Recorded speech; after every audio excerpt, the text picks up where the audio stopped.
کہ اللہ تبارک و تعالیٰ نے قرآن مجید فرقان حمید میں یہ ارشاد فرمایا سورۃ الشورى کے اندر کہ لیس کمثلہ شیء، اللہ کی مثل کوئی شے نہیں، یعنی اللہ تبارک و تعالیٰ کی طرح کوئی چیز نہیں اور اللہ تبارک و تعالیٰ کسی کی طرح نہیں۔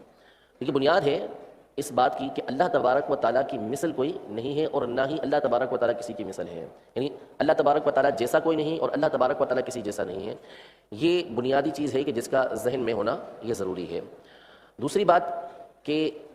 جس کو آپ کہہ لیجئے کہ یہ کیسی بات نبی کریم صلی اللہ تعالیٰ علیہ وآلہ وسلم نے بیان فرمائی ہے کہ اگر ہم اس بات کو ذہن نشین کر لیں اور ہمیشہ یاد رکھیں تو بہت سے لوگ جو مختلف طرح کے وسوسوں کے شکار ہوتے ہیں، طرح طرح کے ان کو وسوسے آتے ہیں اللہ تبارک و تعالیٰ کی ذات کے بارے میں، تو اولاً تو یہ عرض ہے کہ جو وسوسے کسی کو آتے ہیں تو وسوسے پر انسان کی پکڑ نہیں ہے۔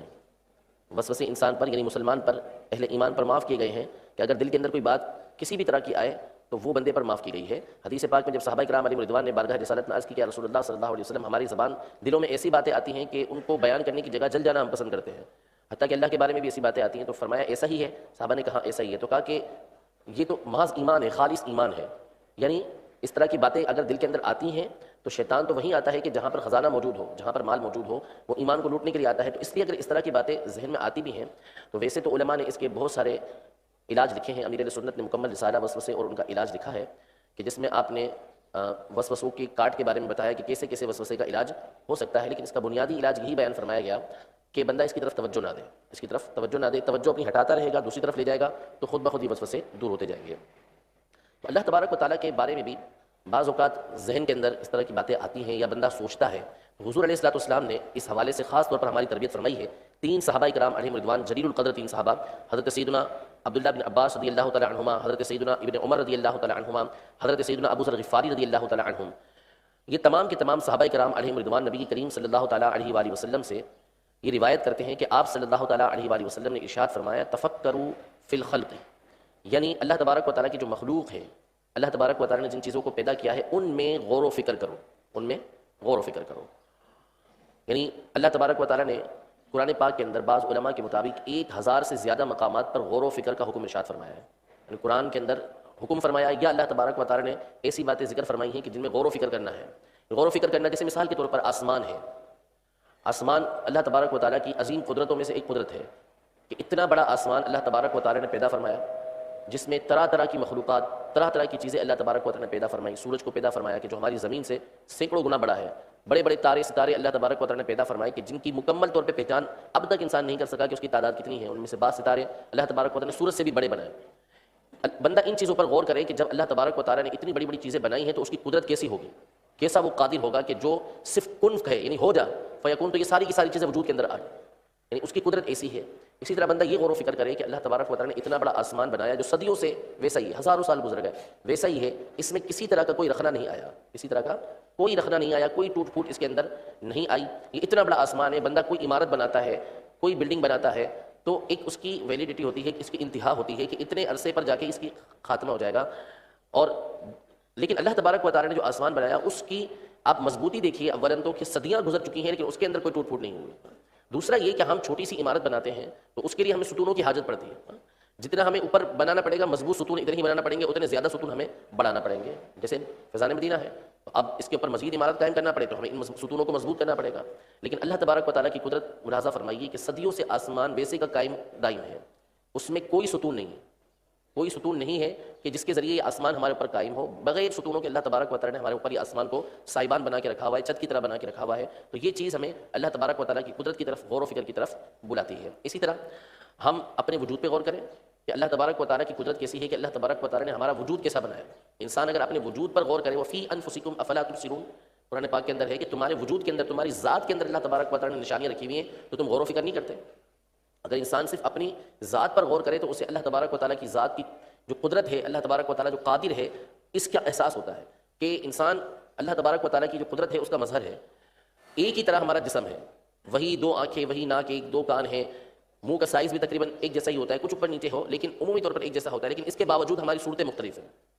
یعنی اللہ تبارک و تعالیٰ نے بنائی وہ چیز لیکن اس کی قدرت دیکھیے کہ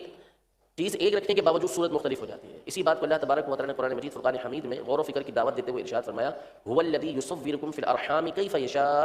یعنی اللہ تبارک و تعالیٰ وہ ہے جو ماؤں کے پیٹ کے اندر تمہاری صورتیں بناتا ہے.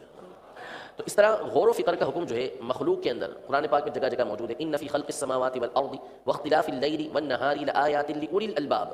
یعنی بے شک آسمانوں اور زمینوں کو پیدا کرنے میں، اور ان فی خلق السماوات والارض واختلاف اللیل والنہار، اور دن اور رات کے بدلنے میں، دن آتا ہے رات آتی ہے، پھر اس کے بعد دن آتا ہے پھر رات آتی ہے، یوں بدلتے رہتے ہیں. اگر بندہ ان چیزوں میں غور کرے، فرمایا لآیات لأولی الالباب کہ ان بدلنے والی چیزوں کے اندر اور زمین و آسمان کی پیدائش کے اندر بندے کے لیے نشانیاں ہیں. عقل والوں کے لیے، غور و فکر کرنے والے کے لیے اس کے اندر نشانیاں موجود ہیں کہ جب اس پہ غور کرے گا تو خود بخود اللہ تبارک و تعالیٰ کی ذات کا اس کو احساس ہوگا، اللہ تبارک و تعالیٰ کی قدرت کا اس کو احساس ہوگا. تو فرمایا تفکروا فی الخلق، مخلوق کے اندر غور و فکر کرو، جو چیز اللہ نے پیدا کی ہے اس میں غور و فکر کرو. نتیجہ یہ نکلے گا کہ اللہ تبارک و تعالیٰ کی ذات کا احساس ہوگا، اللہ تبارک و تعالیٰ کی رحمت کا احساس ہوگا، اللہ تبارک و تعالیٰ کی قدرت کا احساس ہوگا. رحمت کا احساس کیسے ہوگا؟ کہ اللہ تبارک و تعالیٰ عظیم ہے، اللہ تبارک و تعالیٰ سب سے بڑھ کر قادر ہے، سب سے زیادہ قدرت اس کی ہے. اب یہ جو مثالیں میں نے عرض کی، آسمانوں کو بنانے کی، زمین بنانے کی، انسان کو پیدا کرنے کی، اس طرح کی ہزاروں چیزیں اللہ تبارک و تعالیٰ نے پیدا فرمائی. مثال کے طور پر سمندر پر غور کیجیے، اللہ تبارک و تعالیٰ نے اتنے بڑے سمندر بنائے. صرف ہم سمندری مخلوق کے اوپر غور کریں کہ سمندر کی بعض مخلوق ایسی ہیں کہ جن کی روزانہ کی غذائیں ٹن بنتی ہیں، ٹنوں کی صورت میں بنتی ہیں. یعنی بلیو ویل جو اب تک کا سب سے بڑا جانور ہے، اس کی جو غذا ہے وہی ٹنوں میں ہے. کتنے کلو جا کے وہ بنیں گے، اللہ تبارک و تعالیٰ اس کو بھی غذا عطا فرماتا ہے، ایک کو نہیں سینکڑوں کو عطا فرماتا ہے. اس کے علاوہ ہزاروں مخلوقات اللہ تبارک و تعالیٰ کے سمندر کے اندر موجود ہیں. اللہ تبارک و تعالیٰ کی قدرت کا مظہر ہے سمندر، کہ اس میں اللہ تبارک و تعالیٰ نے طرح طرح کی مخلوقات پیدا فرمائی، اور پھر اس کے ذریعے اللہ تبارک و تعالیٰ جہاں چاہتا ہے پانی کو بھیج دے تو وہ جگہ کی جگہ تباہ ہو کے رہ جاتی ہے. یہ ساری کی ساری چیزیں اللہ تبارک و تعالیٰ کی عظیم قدرت پر دلالت کرتی ہیں. لیکن اس کے بعد ہم یہ دیکھیں کہ جب کسی بندے کے پاس ایسی قدرت آ جاتی ہے، یعنی کسی بھی طرح کی قدرت آ جاتی ہے، یا وہ کسی حکومت کے عہدے کے اندر آ جاتا ہے، یا اس کو دوسروں کے اوپر دسترس حاصل ہو جاتی ہے، تو عمومی طور پر اس کے اندر تکبر پیدا ہوتا ہے. اور تکبر ایسا پیدا ہوتا ہے کہ وہ سامنے والوں کو حقیر جانتا ہے اور ان پہ ظلم کرتا ہے. جس کی جتنی زیادہ قدرت ہوگی، جتنا زیادہ بڑا اس کا مقام ہوگا، سامنے والے کی اہمیت اتنی ہی اس کے اندر کم ہوگی. عمومی طور پر ایسا ہوتا ہے. لیکن ہم غور کریں کہ ہمارا رب عز و جل وہ بادشاہ ہے کہ دنیا کے بادشاہ، دنیا کے عہدیدار تو وہ ہوتے ہیں کہ جنہوں نے ایک دن مرنا ہوتا ہے، ان کا عہدہ ختم ہو سکتا ہے. لیکن اللہ تبارک و تعالیٰ مرنے سے پاک ہے، اللہ تبارک و تعالیٰ ہمیشہ سے ہے، ہمیشہ رہنے والا ہے، اور اس کی قدرت کبھی ختم نہیں ہو سکتی. لیکن اس کے باوجود اللہ تبارک و تعالیٰ ارحم الراحمین ہے. اللہ تبارک و تعالیٰ ارحم الراحمین، تمام لوگوں سے بڑھ کر رحم فرمانے والا ہے. تو یہ بات ہمیں متوجہ کرتی ہے اللہ تبارک و تعالیٰ کی رحمت کی طرف، کہ اللہ تبارک و تعالیٰ اتنا عظیم ہونے کے باوجود اتنی زیادہ بندوں پر رحمت فرماتا ہے. تو یہ بندے کے دل کے اندر خوشی داخل کرتی ہے کہ میں ایک ایسے خالق کا بندہ ہوں، میں اپنے رب کا بندہ ہوں کہ وہ رب باوجود قادر ہونے کے مجھ پر مہربان ہے. یہ ان چیزوں پر بندہ جب غور و فکر کرے گا تو اللہ تبارک و تعالیٰ کی رحمت اس کے دل کے اندر پیدا ہوگی، اللہ تبارک و تعالیٰ کی اہمیت، اللہ تبارک و تعالیٰ کی ذات کی اہمیت اس کے دل کے اندر پیدا ہوگی. ارشاد فرمائے تفکروا فی الخلق، اللہ کی مخلوق کے اندر غور و فکر کرتے رہو. تو تمہارے دل کے اندر جو ہے وہ نتیجہ میں بیان کر رہا ہوں، نتیجہ یہ نکلے گا کہ تمہارے دل کے اندر یہ باتیں پیدا ہوں گی. آگے ارشاد فرمایا ولا تفکروا فی الخالق، اللہ تبارک و تعالیٰ کی ذات میں غور و فکر نہ کرو، اللہ کی ذات میں غور و فکر نہ کرو. اب یہ بنیادی بات ہے. عمومی طور پر ہوتا یہی ہے کہ ہمارے یہاں اسلامی بھائی یا دیگر مسلمان جو ہیں وہ اللہ تبارک و تعالیٰ کی ذات میں غور و فکر کرتے ہیں. وہ آگے انشاءاللہ ہم نظریات بیان کر رہے ہیں سارے کہ ہمارے عقائد کیا ہیں اللہ تبارک و تعالیٰ کی ذات کے بارے میں. لیکن جب کوئی بھی اللہ تبارک و تعالیٰ کی ذات میں غور و فکر کرتا ہے تو یہ چیز اس کے لیے ہلاکت خیز ہوتی ہے. وجہ اس کی یہ ہے کہ اللہ تبارک و تعالیٰ نے جب یہ ارشاد فرما دیا کہ لیس کمثلہ شیء، اللہ کی مثل کوئی نہیں ہے، اللہ کی مثل کوئی نہیں ہے، تو لہذا آپ اللہ تبارک و تعالیٰ کی ذات کے بارے میں سوچ ہی نہیں سکتے کہ وہ کیسا ہے. تو اس لیے ارشاد فرمایا کہ لا تفکروا فی الخالق، اللہ کی ذات میں غور و فکر نہ کرو. کیوں؟ یہ خود ارشاد فرماتے ہیں نبی کریم صلی اللہ تعالیٰ علیہ وسلم فإنکم لا تقدرون قدرہ، اس لیے کہ تم اس کی قدرت نہیں رکھتے، تم کر ہی نہیں سکتے. یہ یعنی کوئی بھی اللہ تبارک و تعالیٰ کی ذات کے بارے میں کما حقہ جان نہیں سکتا. معرفت پہچان الگ ہے، لیکن اللہ تبارک و تعالیٰ کی ذات کے اندر غور و فکر کرنا کہ وہ کیسا ہے اس کی بندے کو اجازت ہی نہیں ہے. اور ایک روایت کے اندر یہ ارشاد فرمایا کہ اگر تم ایسا کرو گے فتہلکوا، نتیجہ یہ نکلے گا کہ ہلاک ہو جاؤ گے، ہلاکت کے اندر پڑ جاؤ گے، برباد ہو جاؤ گے، تباہ ہو جاؤ گے. اور آج ایسا ہی ہوتا ہے کہ جب بھی کوئی ایسا بندہ ہوتا ہے کہ جو اللہ تبارک و تعالیٰ کی ذات میں غور و فکر کرنے لگتا ہے تو نتیجہ یہ نکلتا ہے کہ وہ ہلاکت کے دروازے پر پہنچ جاتا ہے. تو اس لیے اس بات سے منع کیا گیا. قرآن پاک کے اندر اللہ تبارک و تعالیٰ سورہ ذاریات کے اندر ارشاد فرماتا ہے کہ وما خلقت الجن والانس الا لیعبدون، کہ ہم نے جنات اور انسان کو اسی لیے پیدا کیا تاکہ وہ ہماری عبادت کریں. انسان اور جنات کو اس لیے پیدا کیا تاکہ وہ ہماری عبادت کریں. مفسرین اس آیت کے تحت کہ ہم نے جنات اور انسان کو اس لیے پیدا کیا ہماری عبادت کریں، اس کا معنی یہ بیان کرتے ہیں کہ لیعرفون، یعنی میں نے انسان اور جنات کو اس لیے پیدا کیا تاکہ وہ میری پہچان حاصل کریں،